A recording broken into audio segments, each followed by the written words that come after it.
Your Honor. Yes. How many people do you deal with on a daily basis who've been brought to your court on traffic offences? On a Monday, I'll deal with up to probably 100 on a Monday. Okay. That is because of the weekend. Then as the week progresses, probably move down to 50, 40. Friday, 20, 15. Then Monday it picks up again. Go back to 100. Celestine, does the graph in terms of money also look the same? Yes, of course. Are you collecting more on Monday? Yeah, you'll find if you look at our records on Monday, we have a lot of fines coming in, cash bails coming in. Yes. Okay. We are going to discuss that and see how do we make sure that we are not running afoul of the law. And when we end up there, what do we do? Siti, welcome the two ladies with the day's proverb.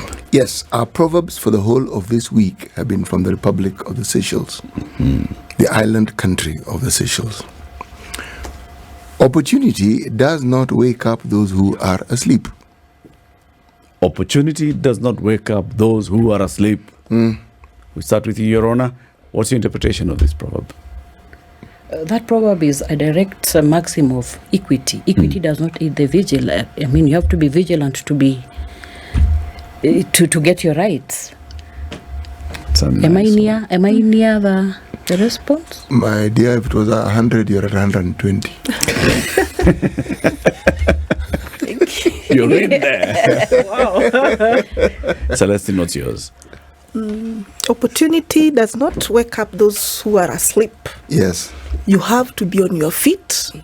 You have to be on your toe to always be spotting any opportunities. Yeah. And you can't do that when you're asleep. Yeah. Amuka. Amka.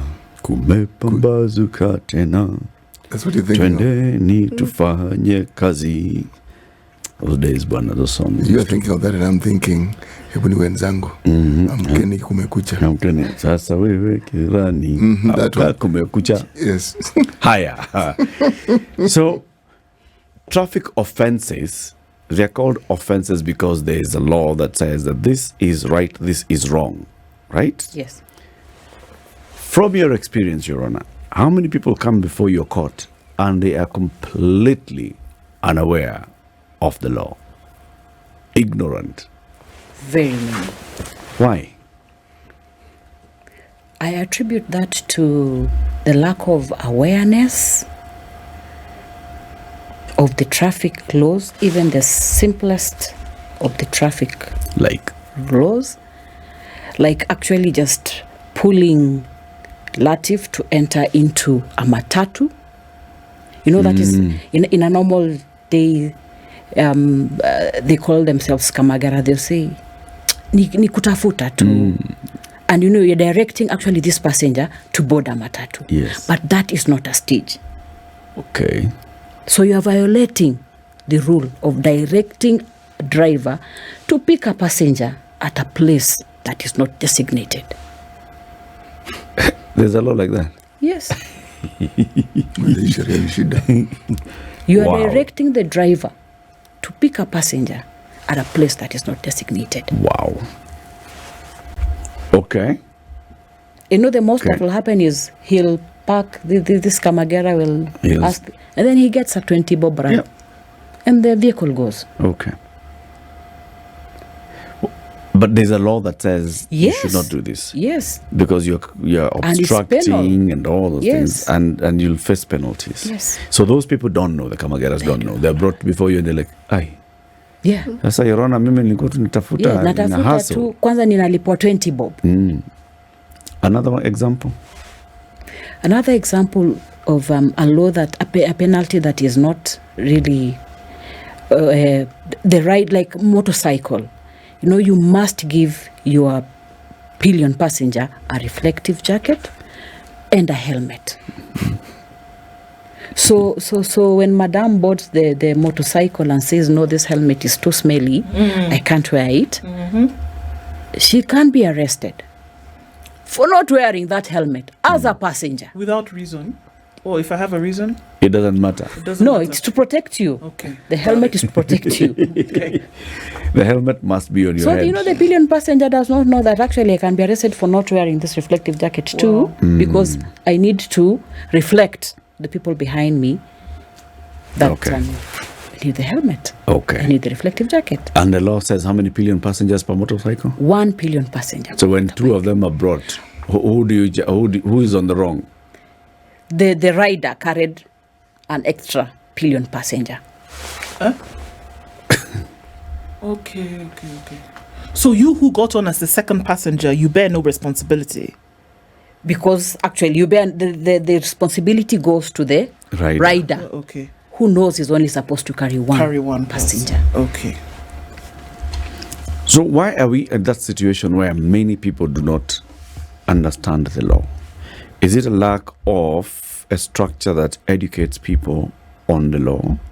And I know you legal people, you'll keep telling us that ignorance is not defense, but surely ignorance is part of us. Yes.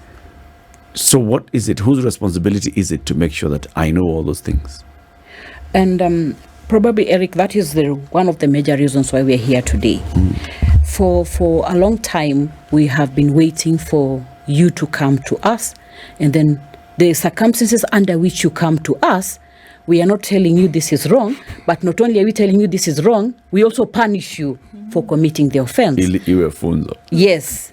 So we are here to create awareness or inform the public that from the 20th, 21st, 22nd of this month, we're going to have an awareness.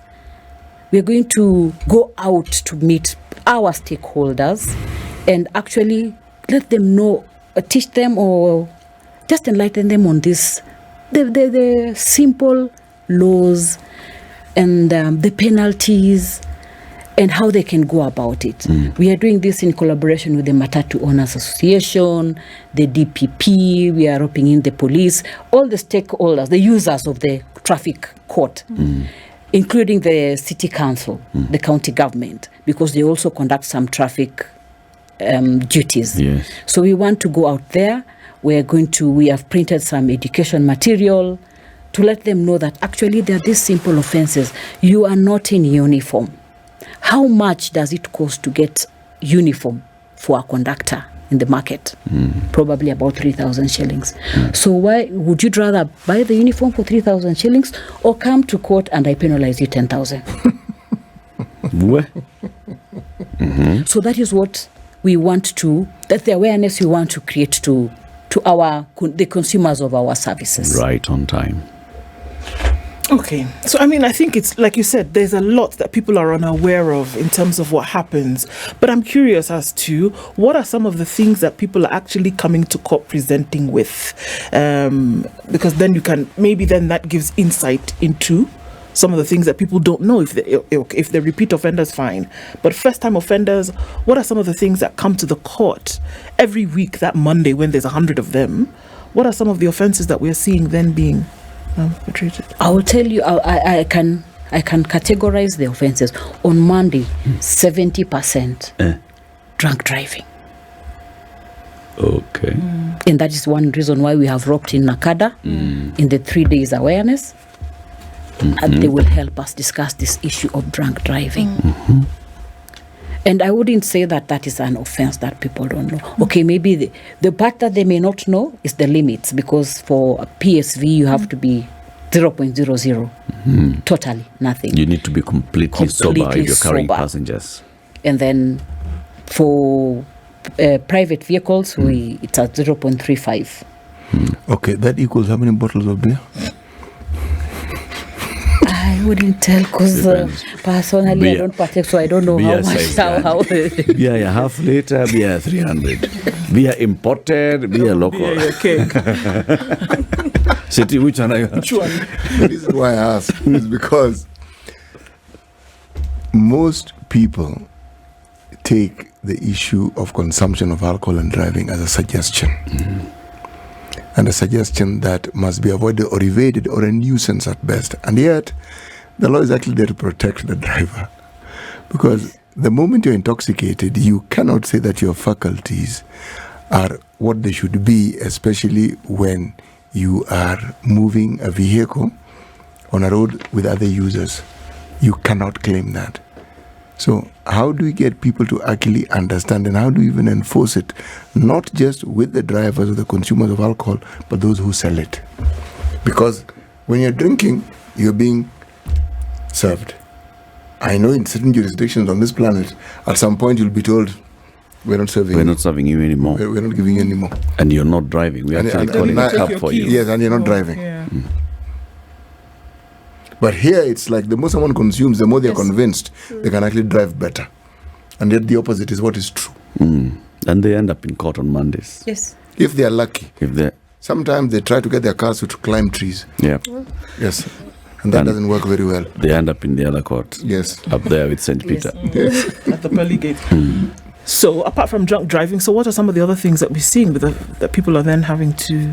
Then we have, of course, our major users are the matatus and tuk-tuk and boda. Those are some of our regular customers. Okay. Very regular customers. And they come in for simple offenses. The matatu is driving by and there's this conductor who is standing at the door, calling in passengers. No, he's oblivious of the fact that is a dangerous position to ride in. Because if he fell, definitely it means the matatu is running over him. Yeah. Huh. So what does the law say? You must alight and then do your calling? You cannot call from... When the vehicle is moving... It is riding in a dangerous position. They do it every day? Yes. Every day, everywhere. They're doing it every day. Yes. It's the norm. Yeah. In fact, even dangling and dancing and throwing their legs out, and it's part of showing their prowess. Okay, so is this an offense? Yes, right. It is an offense. It's in the law that it's an offense for you to... Exactly, because when you are riding in a vehicle, you must be seated, strapped in a seatbelt. These are many. Celestine, what will you be doing in these days when you're having this public awareness? Because you sit at the point where you're receiving money. When the Honorable Nanzushi has not slapped me but punched me with a fine, I come to you to pay. So what will you be saying? There is equally part of the awareness on refunds and cash bills. Okay. Yeah, which is very... The process of the payment. The process of the payment. The government refunds money. Yes, lots. Okay, take us through that. Yes. Now, for instance, Honorable Nanzushi, you've come to her court, you've proved maybe you are not guilty or whatever laws, then she says the cash bail that you paid should be refunded back to you. Yes. Now the file comes to us as accounts office. And the reason why we should create awareness, processes and procedures when it comes to refund of funds, you'll get someone who tells you, I know someone who can help you. Yeah. This is 100,000, bring 10,000. Yeah, this person needs the 10,000. Then I'll facilitate your 100,000 so that you're able to get it on time. We have to create an awareness and tell our stakeholders or our consumers of our services that these are the processes. That when you want this particular refund, these are the requirements that you need to give us. You will wait for maybe this number of days for your cash bail to be refunded, and please do not offer anybody any shilling for us to process. That process is absolutely free of charge. And they are you can always reach us. We have even phone numbers for our offices where you are maybe someone is asking you for a bribe to get that refunded. So we will be talking about the requirements. For instance, we will need your original receipt. Original receipt is very critical. I issued you with a receipt. I'll need it back. Yes. I will need a copy of your ID. Yeah. In addition to that, you have to fill for me a form indicating your details, because we don't refund in cash. We do a bank transfers. Remember, it's a government. There are processes and procedures. Okay. Yes. So at what point am I doing all these things? At the point of processing a refund? Yes. At the point of paying the bail, Yes. did I give you all this information? At the point of paying, maybe again we can talk about the process again. You've come in, Honorable Nanzushi has fined you maybe 10,000, or there's a cash bill for you to pay. There's again a process. You go again. If you are not keen, someone will tell you, bring 5,000. I want to facilitate you to be able to get your release. It's very critical. It's a service that is offered free of charge. You are supposed to be given an invoice. There's an invoice which is automatically generated from the registries. Then you can, life has been made so easy even in government. You can pay it even through your phone, just wherever you are, at the comfort, even in the courtroom. You are able to log on, pay it on through M-Pesa, and you'll get a receipt automatically filed. Then a release order is prepared, which releases you. Yes. I'm just wondering, the reason why you'd have these people who come in here to offer services in quotes is because you are seeing some inconvenience somewhere. Okay? When I'm coming, I have come to court, I have said, no, Your Honor, this one, tuende mpaka mwisho wa kesi. These police officers were just being rude and nonsensical. Of course, the Honorable Magistrate is going to say, all right, so nataka kesi, sawa, bail, right? And that's the point now I start processing. Before I pay, I'll be a guest. At that point when I'm a guest, and it was maybe 3 p.m., and you'll be closing your office soon, there's an inconvenience that's created there. How do I get somebody to come and help me process this payment of bail and all this? Have you made those processes much easier so that you eliminate the need for somebody to come and offer this support? At the point of claiming for a refund, again, if you're telling me you must come with the original receipt, you must come with a copy of your ID, you must fill a form that tells me the details. Why did you ask me all these things when I was paying for the bail? You knew there's a possibility I'll come for a refund. At the point of paying the bail, as you put it, one thing I will tell you that we are very impatient people.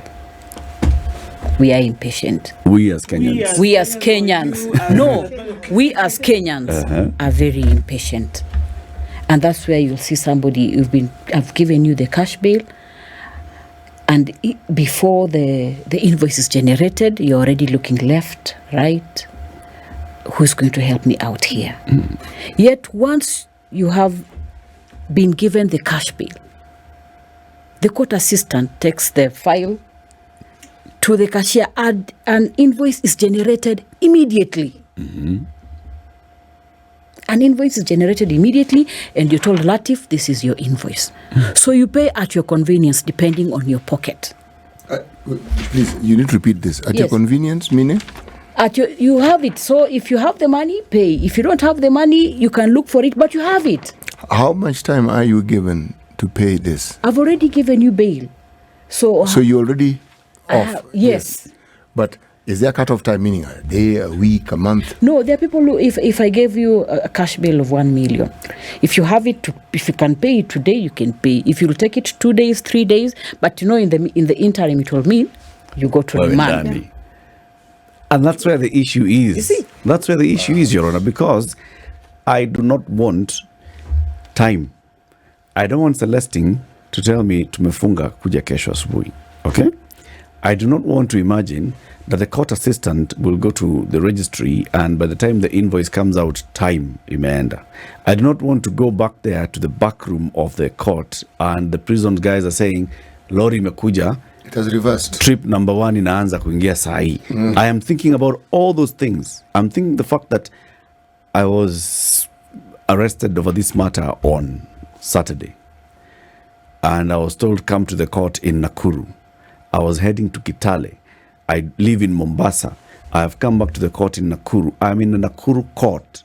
I want to go back to Mombasa, my home. I'm thinking about all those things. Now, if we have to wait immediately, now wait for money, when you wait for money, Celestine says, just a form, work a fingerprint. Once the bail has been given, you're not sitting in court. As you wait, yes. You go to that place where the scholarship is being offered. Okay. No, may I correct? Uh-huh. Traffic offences, we give you time. You sit with us in court because we know you're making your phone calls. You're trying to get. So traffic offences, you will sit with, because they are majorly petty offences. So you will sit with us in court. Yeah. The invoices are brought to you in court, and then you're given your time to pay while you are in court as you make the phone calls. And just to let the public know, we don't close. Sorry? It's 24 hours. We don't say that tunafunga. It's 4:30. We must find out, are you paying? Are you in a position to pay? Yes, nimetuma mtu bank, ninangoja pesa. Are you paying? Hapana, sitaweza kulipa leo. So those who tell us categorically sitaweza kulipa, we do committals for them. But those who have expressed to us that actually we are paying, we are always on duty. There's always a duty code. Somebody will sign that release order. You will not go to prison if you have paid. You will not go to prison if you have money. Even after 8 p.m. Not after 8 p.m. Okay. Not after 8 p.m. So What's the 5, cutoff? 6. 5, 6, you will get somebody to sign that release. Yes. And the prisons officers are not going to come and say, "We unajua kuna trip ingine." No, they are being paid to transport you, so they are not in a hurry also. We always tell them, wait. We are not going to sign those committals. You are not going to go until the people who are in court have demonstrated that actually today we cannot make it to pay. Okay. How do I pay? I must deposit in the bank and bring a bank slip, Celestine? No, actually, Judiciary has opened up various payment modes. For instance, you can pay through your M-Pesa. Yeah. Then we have the bank. You can go to the bank, deposit the money. We've also availed agency at our courts. They are there. You'll find the agency is providing services for M-Pesa stroke. The agent, there are those who want to deposit the cash and make the payment. We've equally, because we don't receive There's no cash at all. Okay. We also have RTGSs. Remember, apart from the traffic small offences, there are other offences which are, or some others where you need huge amount of money. There's also the RTGSs. And they are still working on more and more payment modes, like the PDQ machines. They're equally still in pipeline. Yes. Let's take a break. We'll continue this conversation shortly. It's always interesting to have the Honorable Martha Nanzushi. She is the Senior Principal Magistrate at the Traffic Court in Nairobi. Celestine Busieka is an accountant in the Judiciary. We are learning and creating awareness on traffic offences, what to do if you find yourself at that point and you've committed a traffic offence. But most importantly, how do you avoid committing traffic offences? It's all about awareness. And the Judiciary will be conducting this on what dates again? 20th? 20th, 21st, and 22nd. Where? On the 20th, we are moving, 20th and 21st, we are moving around Nairobi. That is Milimani. We are going through Jogoo Road. We are coming all the way to Outer Ring Road.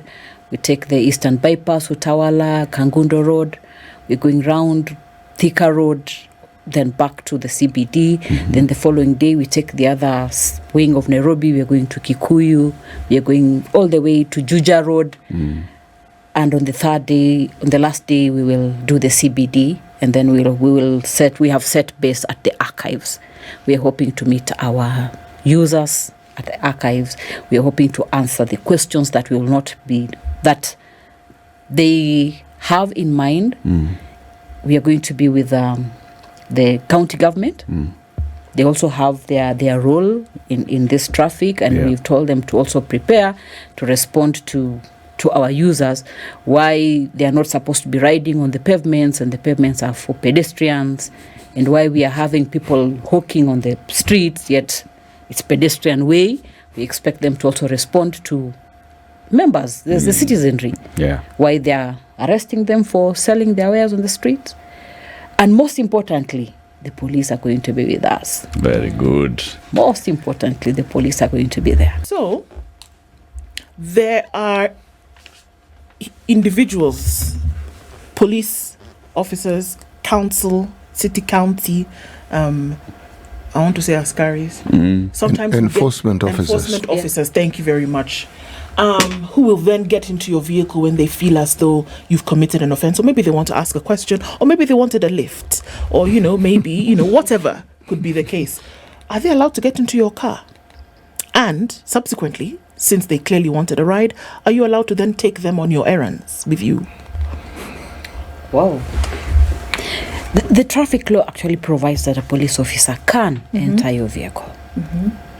Although now that one, you try to balance it with your privacy. I mean, you are a citizen. If you want to arrest me, tell me, let's meet at Kamkunji police station. I should be able to drive myself to Kamkunji police station without you necessarily escorting me, unless it is a serious offense.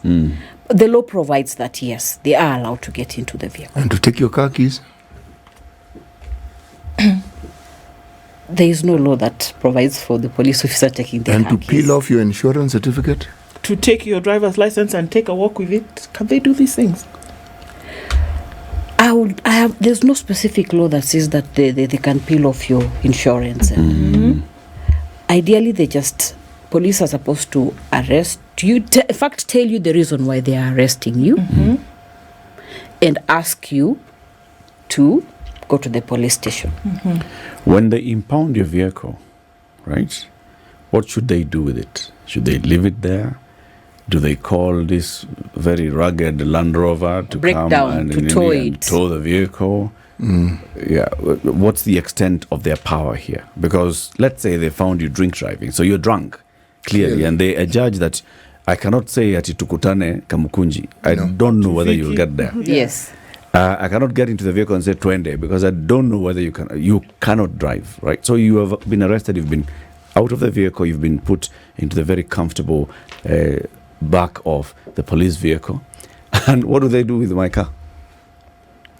I think I don't want to speak for them, but ideally, What does the law they can't say? drive the vehicle. Okay. That's why they always call in the breakdown to tow it to the police station. What's that process? If I come to court and say, Your Honor, kulikuwa na 2 million kwa hiyo gari. Eric, he who alleges must prove. You are alleging there was 2 million. Then now you have to prove to us that there was 2 million. I will show you. I had been to the bank that morning. I had withdrawn money. Maybe I had just taken the money where I wanted to go with it. But you see, I cannot prove that I will show I withdrew money from the bank Yes. that morning. It was in cash.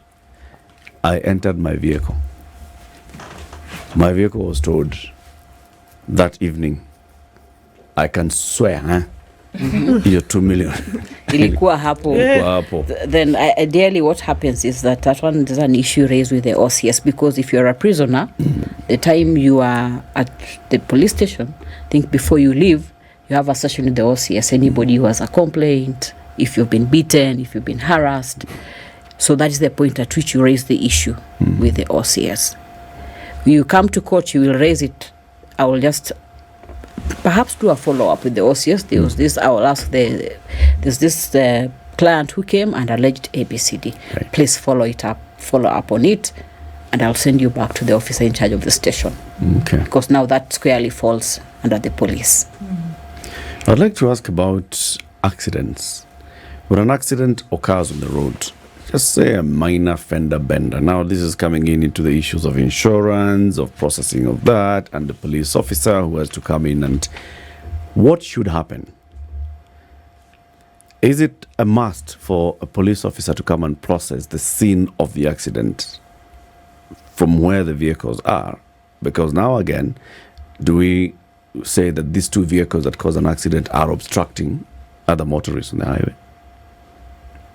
Because this causes a lot of issues where there is now traffic congestion and forces other people to break the law.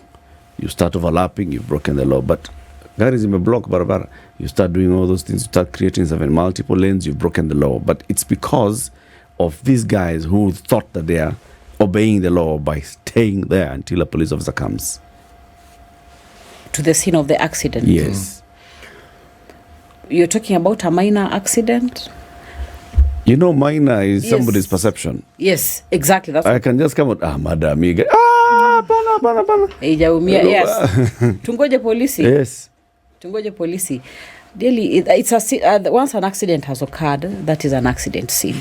The police is supposed to come because they I think they take measurements to really find out exactly who was on the wrong. So it's ideal that the vehicles remain in the position that they are. Especially it helps them to establish liability, who to charge and who the offending vehicle, Right. and the one who was. So ideally that is the way it's supposed to be until the police officers come, unless you agree. The other problem of agreeing and moving the vehicles is that now I'll turn around against you. Yep. And it happens. And you need a third party authority Yes. to say this is what happened. And you need a third party, and third parties are always busy. Yes, I saw, but actually I cannot come and record a statement. And the reason why they want to come and record is because the bureaucracy and the length of time, that process, you're not just going to record. No. Your whole day could be occupied with It is this. a whole day because Yes. now you have to move to the police station, record statements, but anyway, you have come in now, but there were other people who were before you, so you have to wait for the others to be served. Oh no, I have been called as another accident. Ngojeni Then, hapa. Ngojeni Yeah. kidogo. The and motor you- vehicle inspector has to come from Ruaraka and is still inspecting other vehicles in Kasarani. Yeah. Yeah. So, The process. But on that day, we will have NTSA, where we are hoping that the citizenry will ask them about motor vehicle inspection, what they need to do, what they need to have, the problems they're having, especially with the motor vehicle inspection, because, sometimes the police arrest you for having a vehicle that has not been inspected. Then you come to court and tell me, no, I have my booking. I did my booking a month ago. The inspection has expired today, but I was given a booking for next week. So who is at fault? So we are hoping on that day, NTSA as well NTSA. will be here to answer questions. Oh, good. When the police come there to answer questions, Celestine, are they going to tell us when they give you that police cash bail, they arrested you on the road, is that in your purview or is that the Inspector General of Police purview? Wow, thank you. Actually, that is what I also wanted. It's part of what we should sensitize the public on. Because in most cases, the public are confused. And when you've given a cash bail to the police, the cash bail is given as a security for you to appear to court. So in an ideal situation, immediately you've appeared in court, this money should be given to you By? by the police. Ideally. Not Yes. judiciary. Okay. Ideally, not judiciary. Okay. The only time I'm dealing with the judiciary is when the judicial officer has ordered me to pay a fine Yes, or a cash bail. yes, When the police are doing this is police work. Yes. yes. Okay.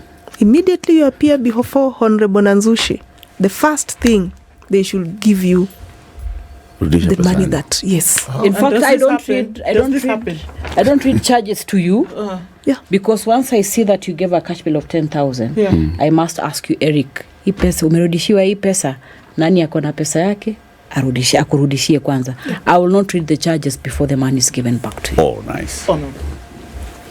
Does this happen before your eyes? Yes. Money is returned to people Yes. from the police. It's given Yes. to them. Okay. In fact, they have one liaison person. So I will ask, this money is from Kasarani police station. Wapi pesa ya Kasarani?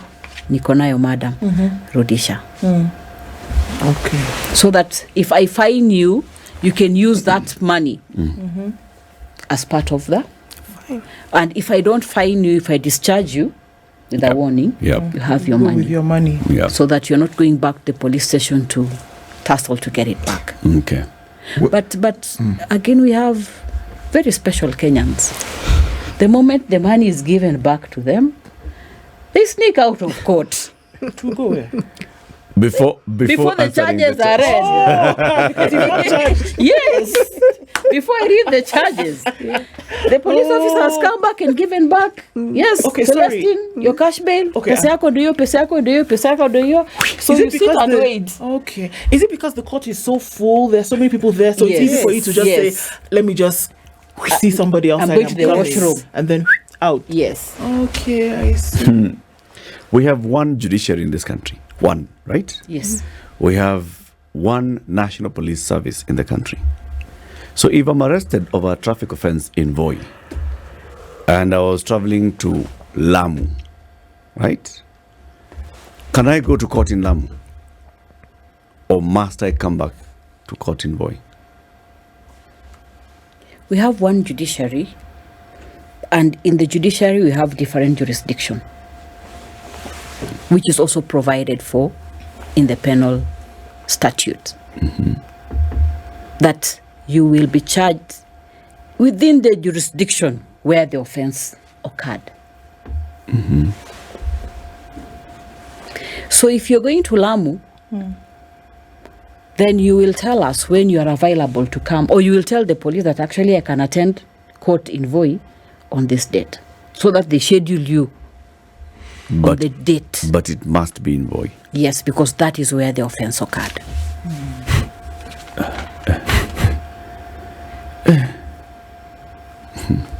City, ask your question. You know, this outreach that you are planning, how widespread is it going to be? Beyond Nairobi. Yes. After this awareness campaign. Yes. We are beginning with Nairobi, and I'm aware NTSA also have planned one, and since they have more coverage and more, I would say, a bigger jurisdiction in terms of the road safety and all that, they intend to have theirs in several other counties. But we are having the one for Nairobi because the traffic court, this is basically being done by the traffic court in Nairobi. The other courts across the country have been having also their awareness and open days. Yes, so they've been done throughout the country. This is one of the elements, or one of the key elements in the Chief Justice vision for having a social transformation To access to justice. So we are really going to make sure that we get to our users, including the hand-cut pushers, because they also use the road, and they use the road on the wrong side. And I mean, I'm tired, I'm pushing the cart. Can't you just see me and use the other side of the road? Surely. See, so we want to reach all our users, including the hand-cut pushers. Okay. Why I ask the question is, Yes. if you have or you've planned such a much needed outreach, there are courts all over the country, all over the counties, there are police all over there is no place in this country that doesn't have traffic police. Yes. About NTSA, I'm not so sure. But what I'm saying is, just like you have World Day for Disabilities, World Women's Day, World Day for Drinking Water, okay? Yes. Is it possible to have a day so that we know that every year at such a time, the judiciary, the department that deals specifically with traffic, have these things, so that you have activities leading to the actual day? Like a program such as the one that we are now involved in becomes something that is leading to the day. So you know well in advance, and these things are talked about. So when someone says they're not aware, you tell them, sorry, you cannot say you are not aware. Because it's not just a day. We have a process, and we have it annually, and this is what we do, and there are people involved. So any plea that is based on ignorance is then dispelled with completely. I don't want to speak for the accounts people, but the budgetary constraints now come in, and we not only serve the traffic court. We have the land and environment court, we have the employment and labor relations, we have the criminal court, we have the sexual gender-based violence court, we have the environment court. So it all goes back to the budgetary constraints Yes, they can organize theirs. Yes. Yeah, maybe I can just come in a little bit. There is normally the Road Safety Day. I don't know, it's in May. Yeah. Which again, in collaboration with various stakeholders, we still come together to talk about these issues of road safety. But I think again, as judiciary, maybe the vision of the CJ on creating an empowered citizenry. That is why we are conducting, we said in our own plan, as maybe Milimani, this is a specialized court sort of. You'll realize it's traffic, it's unique. Milimani, I think it's the only one which has the unique traffic purely. Standalone. Yeah, because you'll realize other courts are doing open days, but the open days, we have the criminal matters, traffic, environment and land, but this is purely only the road safety for the traffic. So there is normally a road safety day. I don't know, it's normally in May. Yes, and we always do in collaboration with other stakeholders. But we didn't want to be swallowed. We really want to create awareness and tell people, we don't want you to come to us. Yeah. Can you know these regulations? They'll make you note to come to us.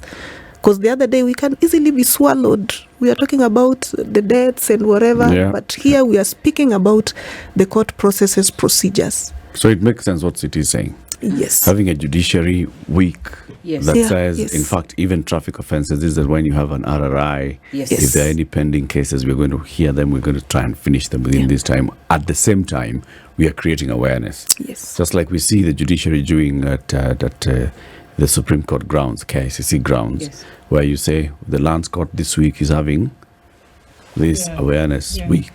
Yeah. So it makes sense. Yeah. I think it does. We will. We actually will think about it when it comes to budget. Okay. Yeah.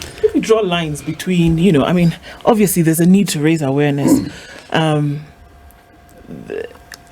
we draw and connect and say, look, if people are aware of what is supposed to be happening on the roads when they're using them, applying them, then we will see a reduction in the numbers of people who come to your court, for example. Do you think that would be the case? Yes. And then now, as we look at those you've talked about who frequent the court, it's a caliber. Those who are driving their own vehicles, I just thought about it. Those who are driving their own vehicles, because you mentioned, I guess maybe drunk driving would fall into that category the most. But then the others you mentioned are public service vehicles, tattoo industry, and then also the border riders, the tuk-tuks. So do you see that there is more from the public service sector that come to court over and above those who are using the roads in their personal vehicles? Or is the number balanced? The number is balanced, but the difference comes in here. That most of us who use personal vehicles, the police respect the fact that actually Celestine is driving to work and will says I will be able to attend court on Wednesday, and give Celestine a notice to attend court on Wednesday. For Matatu are brought to court because they are arrested and brought to court, and some circles, most of them are given the notices to attend court. 70% of those who are given notices, both private vehicles and matatus, don't show up. They form 80% of the warrants of arrest that we have. They do not honor that document at all. And the one who honors Eric is the one who was given a cash bail. So they know I have to show up to get my money back. So we have 80% of people who have the notice to attend, basically still running around the country. Sasa ulikuwa unaenda ni umeshikwa tumeenda 120. Mahali ya 110. So what would happen in the event? And you're going to do where? Will you come back to voice? But look at it here in this way then. What will happen in the event that they don't show up? No, they catch up with you later because they have your details. So the warrant of arrest is then issued by court. Yes, they will catch up. I will issue a warrant of arrest. Yes, much worse. It's much worse. And it's much worse if you sell the car, because the person who's driving that car will then be arrested. So we will charge you for failing to attend court. They will charge you for failing to attend court when you're supposed to have attended court. So you will take plea for failing to attend court and now for the offense that you committed. Yes. The original one, whether it was Yes. speeding, whether it was obstructing, whether it was Obstruction, whatever. Actually, you would have just gone Driving a with us dirty car. Yes. Yes. Yeah. It is often easier to just deal with it the first time. Malizana Nayo. Two comments that are coming in. Amos says, I hope that you gather questions from this engagement with the public and you compile them into an FAQ that's accessible on the website. So people then can also use that as a knowledge hub. Yes. And then we the have second done that. one is B is calling you Madam Judge. Okay, it's Madam Senior Principal Amen. Magistrate. If these traffic offences, many of them are petty, why do I get entered into those records where I can't get a certificate of good conduct? Does this happen? Petty offences, they don't take fingerprints. They're not entered into the records because they are petty offences. They're not having uniform is not. They don't take fingerprints for that. They're not criminal offences per se. But causing death while driving? Yes. Oh, that one? Yes. That one they will definitely take your prints. Okay. Yes. We thank you very much, ladies, for joining us today, and we wish you all the best. The 20th and? 20th, 21st, and 22nd. And 22nd. Yes. 20th, 21st, 22nd. Look out if you're in Nairobi. In Nairobi, we will be somewhere near you. We will have the flyers with the frequently asked questions and the responses therein. We will have a document that states the fines, what to expect when you're charged with a certain offense. We will definitely answer the questions on the ground as they come. Very good. Yes. Our Justice Thursday conversation this morning hosted Honorable Martha Nanzushi, Senior Principal Magistrate in the Traffic Court at Milimani, Nairobi. Celestine Busieka is an accountant in the Judiciary. This is the Situation Room, the only way to start your day.